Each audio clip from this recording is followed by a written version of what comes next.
शुभम नमस्ते शताय भव। शुभम नमो नमः। शुभम नमस्ते स्वामी जी। ओम नमस्ते स्वामी जी। ओम नमस्ते स्वामी जी। माता नरसయ్య। शुभम शुभम शुभम शुभम।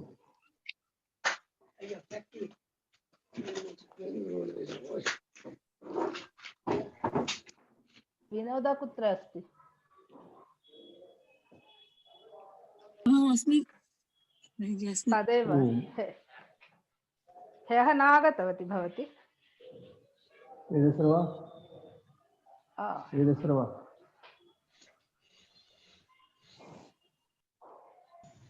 वेदस्रवा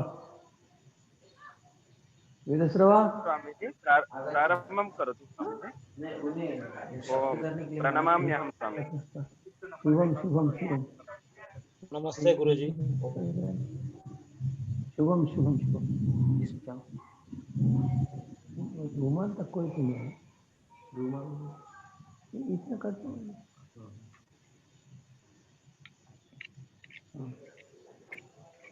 प्रार्थना। आम प्रार्थना। ओम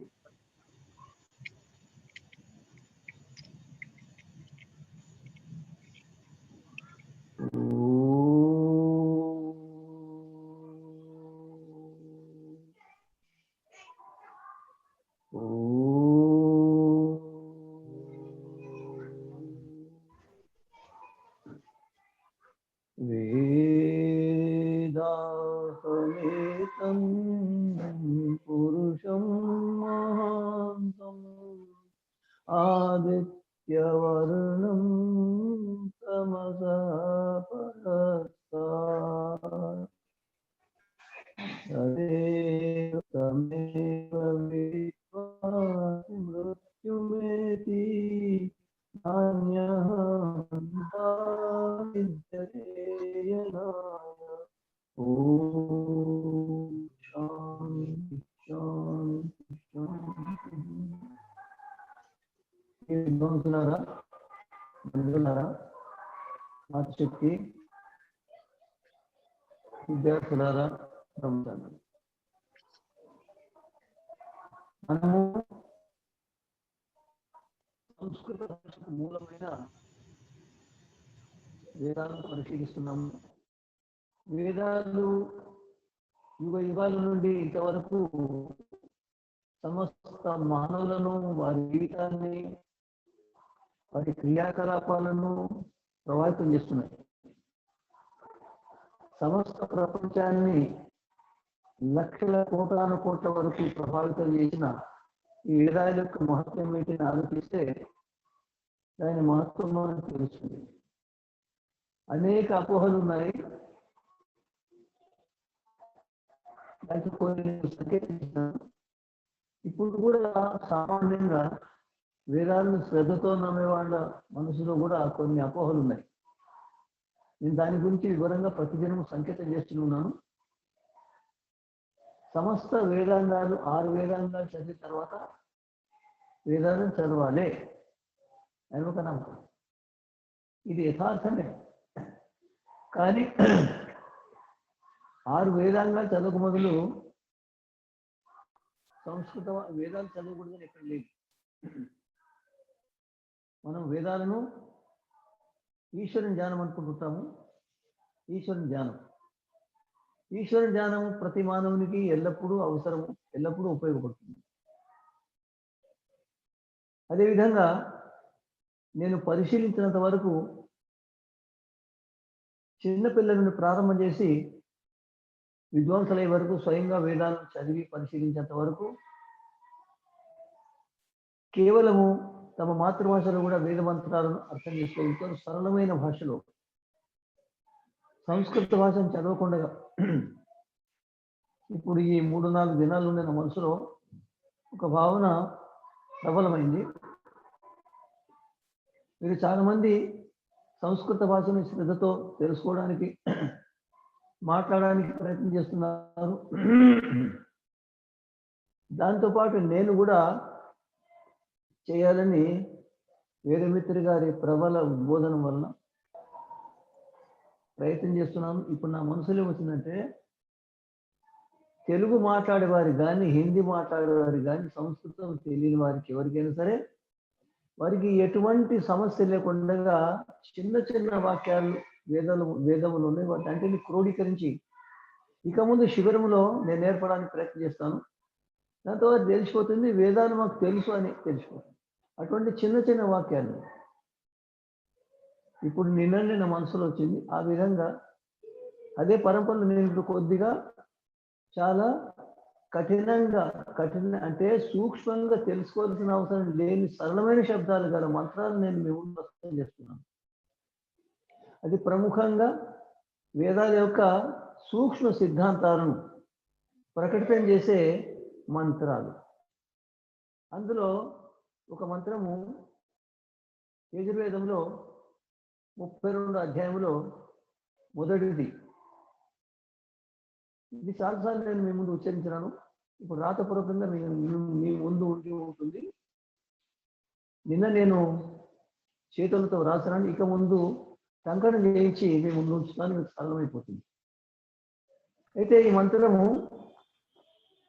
యజుర్వేదము 32 అధ్యాయము మొదటిది. దీని ఋషి స్వయంభు బ్రహ్మ. స్వయంభు బ్రహ్మ అనే ఋషి మొట్టమొదటిసారి సమాధిలో స్థితుడై, సమాధిలో నిమగ్నమై, సమాధిలో ఉండి ఆ వేద మంత్రాల యొక్క అర్థాన్ని సాక్షాత్కారం చేసుకున్న వ్యక్తి. ఆ తర్వాత ఈ మంత్రంలో ప్రతిపాదించబడిన విషయం, ఈ మంత్రం చెప్పబడిన విషయం అది పరమాత్మ లేక ఈశ్వరుడు. ఈ మంత్రంలో పరమాత్మ గురించి అనగా ఈశ్వరుని గురించి తెలుపబడినది. ఈశ్వరుని గురించి ఇటువంటి వేద మంత్రాలు వేదాల్లో చాలా ఉన్నాయి. వాటన్నింటినీ ఒకసారి ఒక దగ్గర చెప్పడం చాలా కష్టం. అయితే అక్కడక్కడ సందర్భాన్ని బట్టి వేదాల్లో మనకు కనిపిస్తుంది. మూడవది ఛందస్సు. ఇక్కడ అనుష్ఠుప్ ఛందస్సు. అనుష్ఠుప్ ఛందస్సు అంటే 32 అచ్చులు ఉంటాయి, అది లెక్కలు. తర్వాత స్వరం గాంధారం. గాంధార అనే స్వరంతో దీన్ని భక్తితో పాడినప్పుడు ఈ మంత్రార్థం తెలిసిన వారు ఆనందపరచలేకపోతారు. వారికి పరమాత్మ సాన్నిధ్యం కనబడుతుంది. స్థాపయతు. మనం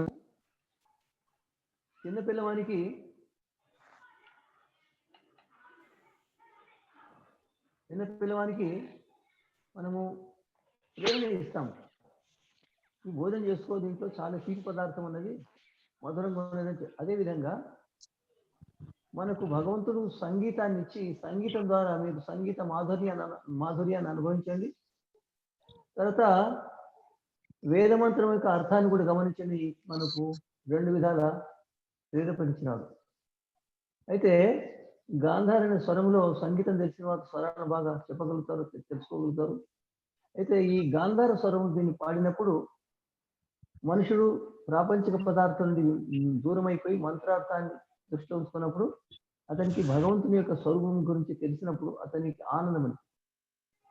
ఉదాహరణ కొరకు ఒక వ్యక్తి ఉన్నాడు, అతని వయసు 60, 70, 80. అకస్మాత్తుగా ఏదో సందర్భంలో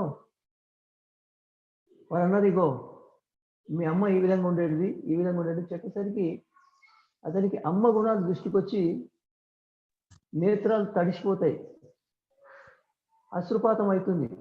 ఎందుకంటే ఆ గుణాలు తెలిసినప్పుడు ఆ గుణాల వల్ల అతనికి కలిగిన లాభం దృష్టికి వస్తుంది. అదేవిధంగా మంత్రాల్లో భగవంతుని గురించి ఉన్న విషయాలను మనం తెలుసుకున్నప్పుడు అదేవిధంగా భగవంతుని పరిశీలిస్తాము. ఒక వ్యక్తి నీళ్లలో బావిలో పడిన విలువైన బంగారు నగను, ఆభూషణాన్ని తెలుసుకోవడానికి మునిగినప్పుడు వెతుకుతాడు. దాని గురించి తెలుసు, ఇంత పొడుగు, ఇంత వెడల్పు, ఇంత బరువు, దాని విలువ ఇంత అని. ఆ విధంగా మనం భగవంతుని స్వరూపాన్ని విన్నాము, వేదాలు చదివినాము. ఇప్పుడు దాన్ని వెతుకుతున్నాము. ఆ గుణాలు ఎక్కడ వెతుకుతున్నాము? మనం ఆత్మలో నిమగ్నమై. ఆత్మ అంటే ఏమిటిది? మనుషుడు దేన్ని నేను అంటాడు, నేను అని దేన్ని అంటాడో అందులో భగవంతుని వెతుకుతాం. ఏ విధంగా వెతుకుతాము? బంగారు హారాన్ని, బంగారు ఆభరణాన్ని దాని లక్షణాలు తెలుసుకొని ఏ విధంగా వెతుకుతాడో అదే విధంగా భగవంతుని గుణాలను ఈ విధంగా మనం వెతుకుతాం. భగవంతుడు కండగనబడే పదార్థం కాదు, చెవులతో వినదగిన విషయం కాదు, అది అనుభూతితో తెలుసుకోబడే విషయం. అయితే భగవంతుని గురించి మనం తెలుసుకోవడానికి ఈ మంత్రం ద్వారా ప్రయత్నం చేస్తున్నాం. భగవంతుని గురించి అనేక రకాల అపోహలు ఉన్నాయి. అపోహలన్నిటిని దూరం చేసేసి ఈ మంత్రం అపోహలు లేకుండా సమాధానం చేసింది. నిన్న నేను అగ్ని మీదలే పోయిత మంత్రం గురించి మాట్లాడినాను. అందులో ఉన్న అగ్ని గురించి అనేక భాష్యకారులు, వేదాల భాషను చేసిన వారు అగ్ని అంటే మనము చలి నుండి రక్షించుకోవడానికి ఆశ్రయించే అగ్ని అని, మనం వంట చేసుకోవడానికి ఉపయోగపడే అగ్ని అని దేని అంటున్నాము అదే అని వారు ప్రతిపాదించినారు. యజ్ఞకొండముల అగ్ని అని వారు ప్రతిపాదించినారు. అది వారి ప్రతిపాదన వేదానికి విరుద్ధం. వేదమంత్రాలకు అర్థం రాసినప్పుడు వేదమంత్రాలకు అనుకూలంగా ఉండాలి, పూర్వాపర విరుద్ధం ఉండకూడదని వారికి తెలియదు.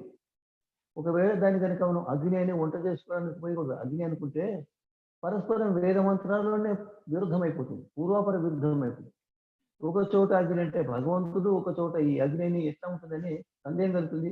ఈ వేదాలు విద్వాంసుల రచనలు కాదనే భావన కూడా వస్తుంది. అందుకొరకనే ఆ విషయం స్పష్టం చేస్తూ ఈ మంత్రం ఉన్నది. ఏమని? తదేవ అగ్ని తదాదిత్య తదవాయు తద్చంద్రమ తదేవ శుక్రం తద్ బ్రహ్మ తా ఆపస తద్ ఏవ అగ్ని తద్ ఆదిత్య తద్ వాయు తద్ ఉ చంద్రమా తద్ ఏవ శుక్రం తద్ బ్రహ్మ తా ఆప ప్రజాపతి. ఇవి ఇందులో ఉండే శబ్దాలు కలిసిపోయినాయి కొన్ని. తద్ ఏవ అగ్ని, సంస్కృతంలో తదంటే సరనామం నపుంసకులే, ఏమంటే అగ్ని. తద్ ఏవ అగ్ని, అదే అగ్ని. ఏమంటే కేవలం అని అర్థం. మనం తెలుగులో అదే అంటాం, కేవలం అది అనకుండా అదే అంటాం. అదేంటి? అదే. తద్ ఏవ అంటే అదే అగ్ని అంటే అగ్ని. ఏమగ్ని? ఇంకా అగ్ని యొక్క గుణాలను మనం ఇంకా ముందు ముందు చూస్తే ఇది వంట చేసుకోవడానికి ఉపయోగపడే అగ్ని కాదని తెలిసిపోతుంది. అగ్ని అంటే ప్రకాశ స్వరూపుడు. అయితే ఆ అగ్ని ఈశ్వరుడు. అదే అగ్ని, అతన్నే అగ్ని అంటాం. తర్వాత ఆదిత్య, అతడు ఆదిత్య. ఆదిత్య అంటే ఆదానం చేస్తాడు. ఏం చేస్తాడు? ప్రపంచాన్ని ఉత్పన్నం చేస్తాడు, ఆ తర్వాత పాలిస్తాడు, దాన్ని అది శిథిలమైనప్పుడు దాన్ని ప్రళయం చేస్తాడు. అతడు తనలో లీనం చేసుకుంటాడు, తనను బయటికి తీస్తాడు. ఆదానం అంటే అన్నిటినీ ప్రళయమైనప్పుడు తనలో తీసుకుంటాడు. అందుకొరకనే ఆదిత్యుడు అంటాడు. తదాదిత్య తద్ వాయు. వాయువు అంటే అత్యంత బలిష్టమైన పదార్థం. ఈ వాయువు అనేక లోకాంతరాలను ధరిస్తుంది, మన శరీరాన్ని కూడా ధరిస్తుంది. వాయువు అయితే బలిష్టమైనడు, బలమైనడు, తీవ్రంగా వెళ్తుంది. దాన్నే వాయువు అన్నాడు. భగవంతుడు బలమైన పదార్థం. తర్వాత ప్రపంచాన్ని ధరిస్తాడు. ధరించడం ఎట్లా అంటే, మనం ఒక క్వింటలు 4 క్వింటాలు రాయిని ఎత్తడానికి చాలా ప్రయత్నం చేస్తాం, ఎత్తలేకపోతాం. కానీ సమస్త భూగోళాన్ని కాదు, భూగోళం కంటే లక్షల రెట్లు పెద్ద పెద్ద గోళాలు ఉన్నాయి. వాటన్నిటినీ సునాయాసంగా ధరిస్తున్నాడు. అతనికి బరువు అనే అంశం లేదు, అతనికి బరువు ఉండదు, తిప్పుతున్నాడు. ఇదంతా బలంతోనే సంబంధమైంది. అయితే అంత బలశాలి కాబట్టి అతని వాయువు అని. తదు చంద్రమ. తదు అంటే అదే చంద్రమ. చంద్రమ అంటే చర్య ఆహ్లాదే సుఖేచ అనే ధాతుతో చంద్ర శబ్దం అంటే అది ఆనందదాయకము. భగవంతుడు ఆనందాన్ని ఇస్తాడు. సత్ ఉచిత ఆనంద స్వరూపుడు. అయితే అతడు ఆనందాన్ని ఇస్తాడు. భగవంతుడు ఒక చోట ఆనందమే భగవంతుడని వేదమంత్రం ఉన్నది. అయితే భగవంతుడు చంద్రమ అంటే ఆనందాన్ని కలిగించే పదార్థం. భగవంతుని ఉపాసించిన వారికి భగవంతుడు సాక్షాత్కారమైనప్పుడు ఆనందమే ఆనందం, ఆనందమే ఆనందం. సమస్త ప్రపంచాన్ని రచించి సమస్త జీవుల కర్మాలను దృష్టిలో ఉంచుకొని సమస్త జీవులకు కర్మలకు యథార్థమైన ఫలితం ఇచ్చి మళ్ళీ ఆ సృష్టిని ప్రళయం చేసి మళ్ళీ రచించి కర్మలు ఫలితం ఇస్తున్నంటే ఎంత జ్ఞానమో అది మనం ఊహించాం. అయితే ఆ విధంగా చేస్తూ కూడా అతనికి ఎక్కడ కూడా బాధ అనేది లేదు, అతనికి దుఃఖం అనేది లేదు, ఆనంద స్వరూపం. ఆ తర్వాత తదేవ శుక్రం, తదేవ అదే శుక్రం అంటే అత్యంత బలమైన పదార్థం, శుద్ధమైన స్వరూపం. మనం శుద్ధం అంటాం కదా, శుక్లపక్షము శుక్రపక్షం. శుక్రం అంటే శుద్ధమైన పదార్థం, బలమైన పదార్థం, బలవంతుడు. సమస్త ప్రపంచాలను ఉత్పన్నం చేయడము, నడపడము, ప్రళయం చేయడము బలం లేని వ్యక్తి ద్వారా కాదు, బలం లేని పదార్థం ద్వారా కాదు. ఆ తర్వాత తద్ బ్రహ్మ, బ్రహ్మ అంటే అన్నిటికంటే పెద్దది, దేశంలో కాలంలో, అంటే అనంత దేశమును వ్యాపించున్నది పరమాత్మ, అనంత కాలం వరకు ఉంటుంది పరమాత్మ. కాబట్టి అన్నిటికంటే మించింది, అన్నిటికంటే పెద్దది బ్రహ్మ, బృహత్వాద్ బ్రహ్మ.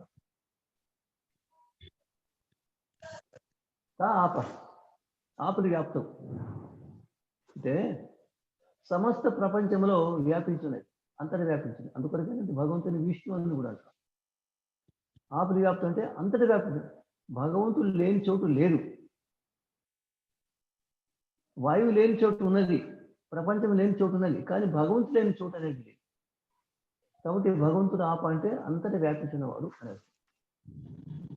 ప్రజాపతి అతడు సమస్త ప్రాణులు ఉత్పన్నం చేస్తాడు, సమస్త ప్రాణులు అతని రచన, అందుకని ప్రజా ఉత్పన్నం చేస్తాడు. కాబట్టి అతడు ప్రజాపతి. ఆ ప్రజలను ఉత్పన్నం చేస్తాడు, వాటిని పాలిస్తాడు. ఈ విధంగా అతడు ప్రజాపతి. అంటే అతని ఆ భగవంతుల్లో మనం ఇతని దేవుడు అంటున్నాము, పరమేశ్వరుడు అంటున్నాము, భగవంతుడు అంటున్నాము, ఈశ్వరుడు అంటున్నాము, శంకరుడు అంటున్నాము. అతనిలో ఇవన్నీ గుణాలు ఉన్నాయి. అయితే అగ్ని అంటే అగ్నికి రెండు అర్థాలు.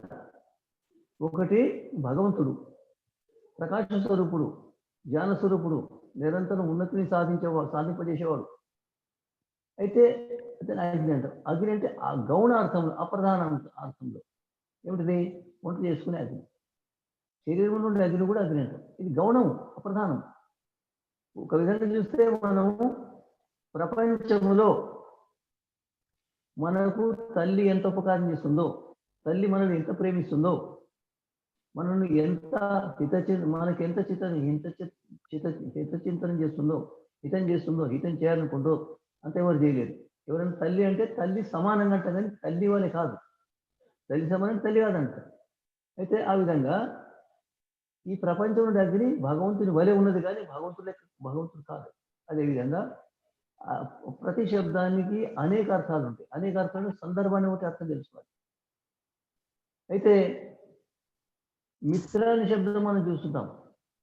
వేద మంత్రంలో ఒక శబ్దం ఉంది, షన్నో మిత్ర శంవర. అయితే భగవంతుడు మిత్రుడు, మనకు మిత్రుడు.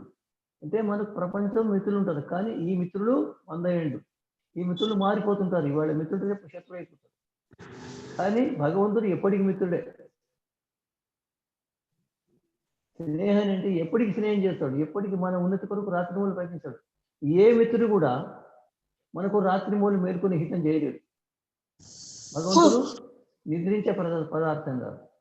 భగవంతుడు నిద్రించడం, అతను నిద్రలేదు, మేలుకొనవాడు తెలియదు. నిద్రించేవాడు మేలుకుంటాడు, నిద్రించిన వాడు మేలుకునే ప్రసక్తి. అయితే నిరంతరము అనాది కాలం నుండి అనంతకాలం వరకు జాగరూకుడై ఉండే భగవంతుడు మనకి ఎంత అయితే చేయగలుగుతాడో, మనల్ని ఎంత ప్రేమిస్తాడో, మనకి ఎంత సాయం చేస్తాడో, ఎంత మనకు మధురమో అది తెలపడానికి భగవంతుని మిత్రుడు అంటాం. అటువంటి మిత్రుడు ప్రపంచంలో కనిపించాడు. మిత్రుడు 100 ఏళ్ళ మిత్రుడు చనిపోతాడు, కొత్త మిత్రులు అవుతాడు. అనేక మిత్రులు రకరకాలుగా ఉంటారు. ఒక మిత్రులో కొద్ది గుణాలు ఉంటాయి, ఒక మిత్రులో కొద్ది గుణాలు ఉంటాయి. మనకు మిత్రులందరూ కలిసి, మనకున్న మిత్రులందరూ కలిసి ఎన్ని గుణాలు ఉన్నాయో ఆ గుణాలు కూడా భగవంతుని ముందు ఏమి సరిపోవు. అటువంటి మిత్రుడు భగవంతుడు. మనం జన్మించడానికి ముందు మనతో స్నేహం చేసేవాడు. జన్మించినప్పుడు స్నేహం చేస్తాడు. మన శరీరం వదిలిపోయిన తర్వాత కూడా, శరీరంలో మనం దూరం తర్వాత మనం స్నేహం చేస్తాం. ఎప్పటికీ మనకు స్నేహం చేసేవాడు. కాబట్టి ఆ విధంగా భగవంతులో ఉన్న ఈ గుణాలను తెలపడానికి నేను సంకేతించాను. వేద మంత్రాలను కఠినం అనుకునే వారు ఆలోచించాలి, దీంట్లో కఠినమైన శబ్దాలు లేవు. కాదంటే అది ఏమంటే ఏ, అగ్ని అంటే అగ్ని మనకు తెలిసిన శబ్దం కదా, ఆదిత్య శబ్దాన్ని కూడా అంటూనే ఉంటాం. వాయువు మనకు తెలిసిన శబ్దమే, చంద్ర తెలిసిన శబ్దం, శుక్రం తెలిసిన శబ్దం, బ్రహ్మ తెలిసిన శబ్దం, ఆప కొంచెం కొత్త శబ్దం, ప్రజాపతి కూడా మనకు తెలిసింది. అయితే దీంట్లో చాలా తక్కువ శబ్దాలు ఈ ఉపన్యాసం వినే వారికి తెలియని ఉన్నాయి. చాలా శబ్దాలు సంస్కృతం ఏమాత్రం రాని వారికి కూడా తెలిసిన విషయాలు. అయితే సంస్కృతం రాని వారు కూడా వేదాల్లో ఉండే శబ్దాలను మాట్లాడుతుంటారు, వింటుంటారు, చదువుతుంటారు, చూస్తుంటారు, చెప్తుంటారు, పలుకుతుంటారు. అయితే నేనేమంటున్నానంటే మీరు వేదాలు కఠినం అనుకోకండి. కొన్ని మంత్రాలు కఠినం కాకపోతే మీ యోగ్యత పెరిగి అది కూడా సరళమైపోతుంది. మీ యోగ్యత తక్కువ ఉన్నది కాబట్టి కఠినం అనిపిస్తుంది. మీ యోగ్యతను పెంచుకుంటే అది సరళమైపోతుంది. కానీ ఇప్పుడు మీకున్న యోగ్యతను బట్టి కూడా మీకు సరళంగా ప్రయత్నం చేయకుండా అర్థమయ్యే చాలా మంత్రాలు ఉన్నాయి. నాకు ఈ భావన నిన్ననే కలిగింది. ఈ శివరం వల్ల నేను వేదమిత్ర గారికి కృతజ్ఞత వ్యక్తం చేస్తున్నా, ఆశీర్వతం చేస్తాను. ఇక ముందు నేను శివరం చేస్తే దాంట్లో ఏమాత్రం తెలియని వారికి చిన్న చిన్న వాక్యాలు, చిన్న చిన్న శబ్దాలు చెప్పి, వేదంలోని శబ్దాలు చెప్పి వాటికి అర్థాలు చెప్తా వారికి అర్థమైపోతుంది. ఓహో, మాకు వ్యవహారంలో ప్రతి దినం పనికొచ్చే వేద మంత్రాలు మేము దూరం అయిపోయినాము, అర్థం చేసుకోవడం లేదు అని వాళ్ళు వేదమంతా చదవడానికి ప్రయత్నించగలుగుతారు. ఇది భగవంతుని వరప్రసాదము, భగవంతుని కృప, భగవంతుని వేదాలు చేత నాకు కలిగిన ఈ జ్ఞానం. అయితే మీరు వేద మంత్రాలు కఠినం అనుకోకండి. ఇంకా ఇంకా సరళమైన వేద మంత్రాలు మేము ముందు చెప్పడానికి నేను ప్రయత్నం చేస్తాను. మీరు ఏ విధంగా తెలుగులో మాట్లాడుకుంటారో, తెలుగులో మాట్లాడే వారి మాటలు నీకు ఏ విధంగా అర్థమవుతాయో, తెలుగులో మాట్లాడే వారికి మీరు మీ అభిప్రాయం ఏ విధంగా చెప్తారో అటువంటి వాక్యాలు, శబ్దాలు వేదాలు కోకొల్లలు నేను వాటిని క్రోడీకరించి మీకు చెప్పగలుగుతాను, మీకు చెప్పడానికి ప్రయత్నం చేస్తాను. మీకు వేదం అంటే సరళంగా ఉండాలి. వేదం అంటే మీకు హస్తమలకం అంటే మీ చేతిలో ఉన్న వస్తువు లెక్క మీకు కనిపించాలి. అది మనకు కనుక వచ్చిందంటే మనకు వేదము మన చేతిలో ఉన్న వస్తువు, మన చేతుల్లో రూపాయలు ఉంటాయి, చేతిలో కలం ఉంటుంది, చేతిలో వస్తువు ఉంటుంది, చేతిలో పుస్తకం ఉంటుంది, చేతిలో ఆభరణం ఉంటుంది. ఆ విధంగానే మనకు వేదాలు చేతులు ఉండాలి. ఎప్పటికీ మనకు వేదాలు చేతులు ఉంటే, వేదాలు ఏమిటి? భగవంతుడు. వెలుతురు అంటే అగ్నే, వేడి అంటే అగ్నే, జ్ఞానం అంటే భగవంతుడే. కాబట్టి వేదాలు మన చేతులు ఉంటే, లేదా వేద మంత్రాలు మనకు తెలిస్తే మనం భగవంతుని సన్నిధిలో ఉన్నాం. అయితే ఆ విధంగా మనం భగవంతుని సమీపస్తులవుతాం, మనం భగవంతుని దగ్గర అవుతాం. ఈ విధంగా మనం భగవంతునికి సమీపం కావడానికి భగవంతుని వేదమే మనకు ఉపకరిస్తుంది. నేను సంక్షిప్తంగా ఈ మంత్రానికి అర్థం చెప్పడానికి ప్రయత్నం చేసినాను. మీరు ఈ మంత్రంలో ఏమైనా సందేహాలు ఉంటే అడగండి. మీకు ఈ మంత్రం స్పష్టం కావాలి. ఈ మంత్రాన్ని మీరు కూర్చున్నప్పుడు, చదివినప్పుడు, నడిచినప్పుడు, మాట్లాడినప్పుడు, భోజనం చేసినప్పుడు చదవండి, అర్థం చేసుకోండి. ఈ మంత్రములు మీకు అర్థం కానీ ఏమంటే నేను మళ్ళీ అడగవచ్చు. ఈ మంత్రములు ఎవరికైనా సందేహం ఉంటే అడగండి.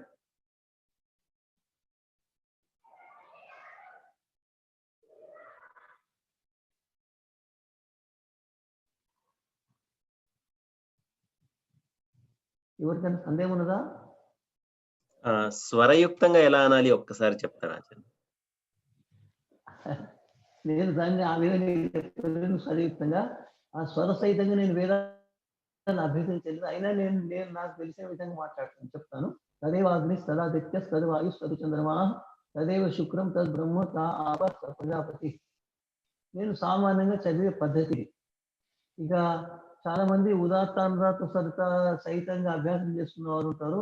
ఆ విధంగా నాకు అభ్యాసం లేదు. అటువంటి వాళ్ళు ఉంటే అటువంటి వాళ్ళు కూడా ఈ మంత్రం చదివి చెప్పగలుగుతారు. ఇంకే చెప్పండి, అడగండి. ఈ ఉదాత్త అనుదాత్త స్వరితాలు మనకు దేవనాగరి లిపిలో కూడా అదే విధంగా ఉంటాయండి మార్కింగ్? ఒకటి ఏంటంటే సామాన్యంగా ఇప్పుడు వేద మంత్రాల పైన ఈ దేవ లిపి వలన ఏమంటారు, ఈ లిపి సంస్కృత లిపి అయితే ఈ లిపిలో ఏ విధంగా మనం చేస్తున్నామో ఆ విధంగా తెలుగులో ఆ గుర్తులు పెట్టుకోగలిగితే అదే విధంగా గుర్తు పెట్టి ఇది ఉదాత్తం అని తెలిసినట్టుగా మనం పెట్టుకోవచ్చు. లేక వేదంలో ఉన్న హిందీ లిపిలో ఉన్న మంత్రాలను ఉన్న స్వరాలను తెలుగు అక్షరాల పైన కూడా మనం చేసుకోవచ్చు. అంటే ఏ గుర్తు పెడితే దాన్ని ఉదాత్తమని అంటున్నామో అదే గుర్తు ఉండేటట్టుగా మనం పెట్టుకుంటే మన ఇష్టం. అది వేద మంత్రాలు ఉన్న విధంగా మనం తెలుగులో పెట్టుకోవచ్చు, పెట్టుకుంటూ ఉన్నాయి కూడా. ఇంకా ధన్యవాదాలు. శుభం శుభం.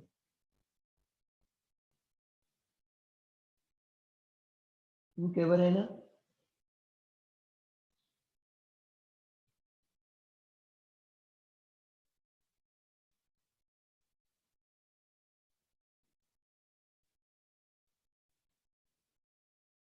ఎవరికైనా ఏమైనా సందేహాలు ఉంటే, అడగాలనుకుంటే, స్పష్టీకరణ కోరితే అడగొచ్చు.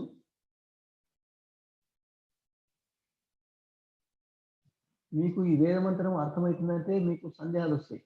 మీకు సందేహాలు రావడం లేదంటే అర్థం కావడం లేదన్నట్టు. మీరు తప్పు పట్టకండి, యథార్థం ఇది. ఇక్కడ ఆదిత్య అన్న పదానికి ఇంకా చెప్తారండి కొద్దిగా? ఆదానం ప్రధానం.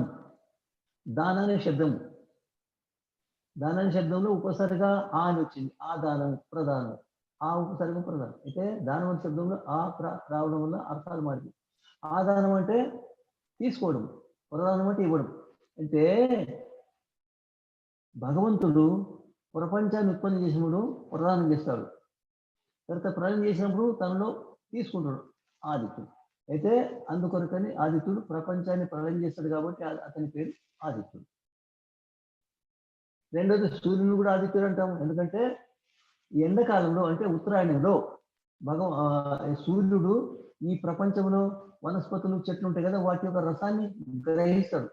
అందుకొరకని ఎండాకాలంలో శరీరాల్లో బలం తగ్గిపోతుంది, మళ్ళీ దక్షిణాయనంలో మళ్ళీ ప్రసాదిస్తాడు. ఈ విధంగా ఆదాన ప్రధానం ఋతువులను కూడా ఉత్తరాయణము ఆదానము, దక్షిణాయనం ప్రధానం. అందుకొరకే ఆదిత్యుడు అంటారు. ధన్యవాదాలు. చెప్పండి. ఓం నమస్తే స్వామీజీ. శుభం శుభం.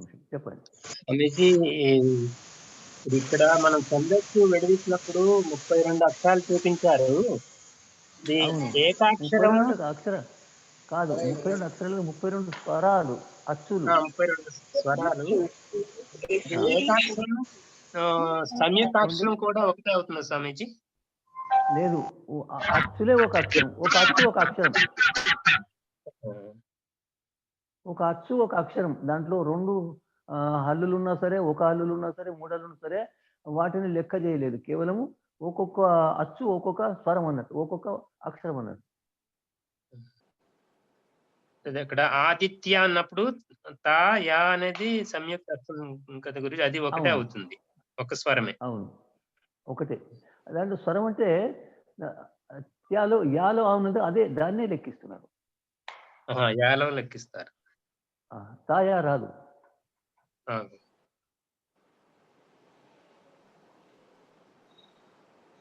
అడగండి, ఇంకా అడగండి.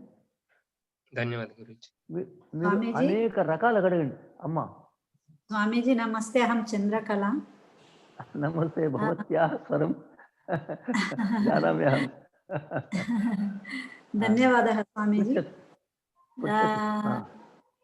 ఈ మామూలుగా మనం మంత్ర పఠనం చేస్తాం కదా, దానికి ఈ సస్వర మంత్ర పఠనానికి వ్యత్యాసం ఏంటిది? ఒకటి ఏంటంటే, ఈ మంత్రాలలో ఉండే స్వరాలను బట్టి నేర్పించే గురువులు ఉన్నారమ్మా.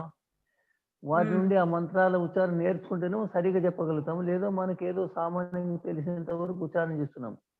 మనం మాట్లాడుకుంటాం కదమ్మా, మనం మాట్లాడుకునేటప్పుడు మనకు ఏదో భజన పాడతాము, కానీ సంగీతం తెలుసుకున్న తర్వాత పాడితే ఆ పద్ధతి వేరు, సంగీతం తెలియనప్పుడు పాడితే అది వేరు, అట్లా ఉంటుంది. అంటే వాస్తవంగా మనము దౌర్భాగ్యులం, ఎందుకంటే ఆ స్వరసహితంగా నేర్పించే వాళ్ళ వంశంలో మనం జన్మించలేము. ఇప్పుడు స్వరసహితంగా నేర్పించే వాళ్ళు చాలా తక్కువ ఉన్నారు. మనకు కూడా అంతా అటువంటి అభివృద్ధి లేదు, అటువంటి నేర్చుకోవడానికి మనం ఇష్టపడడం లేదు, మన ప్రభుత్వం దీనికి ఏమీ సహాయం చేయడం లేదు. ఇప్పుడు నేర్పించేవారు ఉన్నారు, నేర్చుకుంటే నేర్చుకోగలుగుతాం. సవితా ఆచార్య కొన్ని గారు నేర్పిస్తున్నారు స్వామీజీ. అమ్మా సవితా ఆచార్య వారి దగ్గర ఇప్పుడు నేను ఒక 4 వారాల నుండి నేర్చుకుంటున్నా. ఆహా ప్రాతరగ్ని మంత్రాలు ఆ, అంటే కొంచెము అది ఉదాత్తము అనుదాత్తము స్వరితము కొద్దిగా గుర్తుపడుతున్నా కానీ అవి రెండు కొంచెం ఇంకా అర్థం కాలేదు. అంటే మెల్లమెల్లగా మనం స్వరాలను గుర్తించడం ప్రయత్నం చేస్తే మన యోగ్యత పెరిగితే గుర్తించగలుగుతాం. ఉమ్. మన యోగ్యత అయితే పెరిగితే క్రమంగా ఉపాసన పట్ల కూడా భగవంతుని యొక్క కృప కూడా ఎలా ఉంటుంది? మనము మామూలుగా చదివే మంత్రాలతో ఉపాసన చేస్తే లేదా సస్వరంగా అలా ఏమైనా ఉంటుందా? ఉంటుందమ్మా. ఎందుకంటే ఉమ్, స్వరసహితంగా ఉచ్చారణ చేసినప్పుడు మాధుర్యం వస్తుంది. ఉమ్, ఆ మాధుర్యం వల్ల మనం మనసుని ఏకాగ్రం చేయగలుగుతాం. ఉమ్, సామాన్యంగా చదివితే అంత ఉండదు అది. ఉమ్, ఒక వ్యక్తి సంగీతం పాడుతూ పాడుతూ తనను మర్చిపోతాడు. మ్మ్. ఎక్కడ ఉన్నా ఏ ఊర్లో ఉన్నా నా పేరు అని కూడా ఆ విధంగా మనము మంత్రాన్ని చదువుతూ ఆ స్వరంతో పాటు దాని అర్థాన్ని మనసులో ఉంచుకొని భగవంతుని వెతికినప్పుడు ఆ ఆనందం ఎక్కువ అనిపిస్తుంది. ఉమ్. అది. ధన్యవాదాలు స్వామీజీ. శుభం శుభం. ఇంకా ఏమైనా అడగండి, స్పష్టీకరణ చేసుకోండి. నేను ఇక్కడ మీతో మాట్లాడుతున్నాను. మిమ్మల్ని ఎవరైనా ప్రశ్నిస్తే మీరు ఈ విధంగా వేద మంత్రాల గురించి సందేహం లేకుండా చెప్పగలగాలని నా కోరిక. మీరు అంతవరకు ఎదగాలని నా కోరిక. ధన్యవాదాలు స్వామీజీ, మా యొక్క సౌభాగ్యం. శుభం శుభం శుభం. ఇంకెవరైనా తెలుసుకోవాలని అడగండి. ఓం ప్రణామః స్వామిజీ. నేను లక్ష్మణార్య. శుభం స్వామిజీ, ఇప్పుడు ఈ మంత్రంలో మనం చదివేటప్పుడు మామూలుగా ఓం తదేవాగ్ని అని చదువుతాము. అయితే దీంట్లో మనము ఓంని కాకుండా మిగతా తదేవ అగ్ని నుండి మనం ఆ స్వరాలను లెక్కించాము. దేనికి స్వామిజీ? అది కొంచెం చెప్పగలుగుతారు? అంటే మీ ప్రశ్న స్పష్టం చేయండి. మనము ఓం అని చదువుతాం, ముందుగాల మంత్రాన్ని ఓం తదేవ అగ్ని అని చదువుతాం కదా గురూజీ. అయితే దీంట్లో అక్షరాలని కేవలం తదేవ కానించే తీసుకున్నాం, అచ్చులను స్వరాల నుంచి. ఒకటి ఏంటంటే ఓం అనేది శబ్దం భగవంతుని పేరు కాబట్టి మొట్టమొదటి అతన్ని ఉచ్చరించి ఆ శబ్దాన్ని ఉచ్చరించి వేదమంత్రాన్ని ప్రారంభం చేస్తాం. కానీ ఆ వేదమంత్రం యొక్క భాగం కాదు అది. ఓం ధన్యవాదాలు స్వామిజీ. ధన్యవాదాలు స్వామి. శుభం శుభం.